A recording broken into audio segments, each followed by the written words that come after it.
आपका favourite corn soup. मेरी doctor से अभी भी कॉल पे बात हुई है, उसने कहा है कि आपने सारी ताकतवर ग़िज़ाएं खानी है, ठीक है?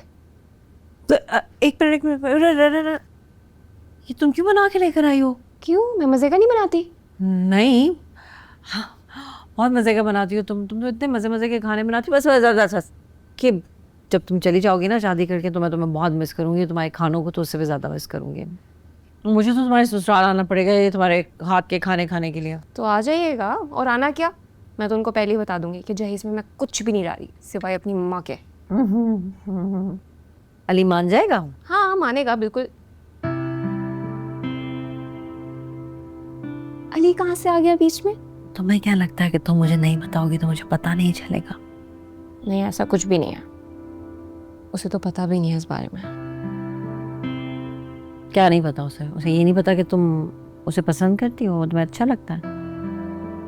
मम्मा वो बहुत अच्छा है, लेकिन अगर मैं उसे अच्छी नहीं लगती तो क्या फ़ायदा। उसने तुमसे कहा है कि तुम उसे अच्छी नहीं लगती हो? नहीं, उसने ऐसा कहा नहीं है, लेकिन एक मिनट, आपको ये किसने बताया? इस टाइम पे कौन है? एक मिनट माई।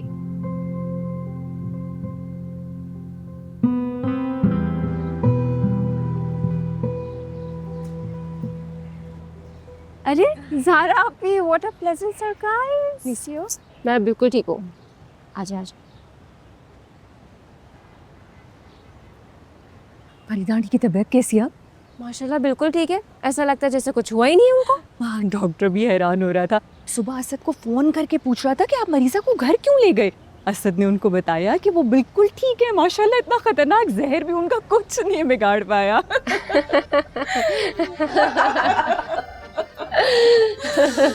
कसम से आंटी, आपको सेहतमंद और यूं मुस्कुराता देख के ना दिल को ठंडक मिल गई है।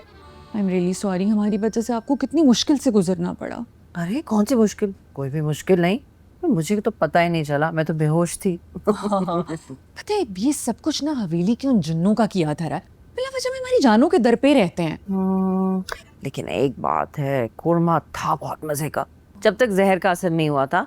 नेक्स्ट टाइम जब तुम कोरमा बनाओगी जिसमें जहर नहीं होगा तो मैं जरूर खाऊंगी। जब आप चाहें, यू मोस्ट वेलकम। वैसे तुम लोग भी थोड़े केयरफुल रहो हवेली में। वो पुराने जमाने में बादशाह वगैरह बिल्लियां रखते थे ना, जिनको पहले अपना खाना खिलाते थे टेस्ट करने के लिए, वो क्या करो तुम। हाँ, लेकिन आपको पता है कि चंगेज चाचा सारा दिन कुरान आयात पढ़ के किचन के गिर्द हिसार बांधते रहते हैं, तो ये हवाई चीजें अंदर दाखिल ही नहीं हो सकती। उस दिन तो ना वो बेचारे चंगेज चाचा को खुद मिर्चें लगी हुई थी। उन्हें किस बात पे लगी थी मिर्चें? आप इस बात को छोड़े, अली की बात की आपने? मैं जूस लेके आई। अरे हाँ, बहुत पसंद करती है अली को, ना दो। हाँ, तभी तो इतना शर्मा के चली गई, वरना ये तो शर्म को अपने पास भी ना पटकने दे। हमें भी नादिया बहुत पसंद है, कितनी मोहब्बत करने वाली और मासूम लड़की है। मोहब्बत करने वाली तो है, मासूम का मुझे नहीं पता। लेकिन ना तो मुझे कह रही थी कि अली ने अभी तक उससे किसी भी बात को एडमिट नहीं किया है, ना बात की है उससे इस सिलसिले में। अली को पसंद है ना नादो? जी जी, असल में आंटी क्या है ना कि अली बचपन से ही इंट्रोवर्ट है, वो अपने दिल की बात किसी से भी नहीं करता। अब आप खुद सोचें कि नादिया से अच्छी लड़की भला अली को मिल सकती है? ये तो बिल्कुल नहीं, मेरी बेटी है ही लाखों में। ठीक है, अगर तुम कह रही हो कि वो पसंद करता है तो मैं दोनों का रिश्ता पक्का। आप लोग की बातें हो गई हो तो जूस पी ले। तुम क्यों इतना ज्यादा शर्मा रही हो? हाँ, तुमने कब से सीख लिया? 50,000 फॉलोअर्स हैं इसके। अम्मा उससे कुछ नहीं होता है, हम तो उनसे शर्माते हैं जिनको हम फॉलो करते हैं, और आपको तो पता है कि इंस्टा पर सिर्फ मैं अली को फॉलो करती हूँ। लेकिन ना वो फॉलो बैक दे रहा है ना वो एडमिट कर रहा है, सब ठीक है ना? तो हल है ना, हम आज शाम को ही हवेली आ जाएंगे, कुछ दिन वहां पे रहेंगे, ये दोनों थोड़े घुले मिलेंगे। यू सेइंग ना कि वो इंट्रोवर्ट है, आपस में मिलेंगे तो वो एडमिट कर ही लेगा इससे। नहीं नहीं आंटी, अब की बार प्लीज आप तावीज के बगैर हवेली मत आइएगा। आप थोड़े सब्र करें ना, हम कोई हल सोचते हैं। जरूरत ही नहीं है, मैंने हल सोच लिया, मेरे पास है हल इस चीज का।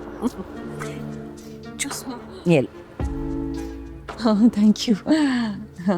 बेटा बर्फ डाल लेनी थी। बहुत अच्छा है, जिक्र।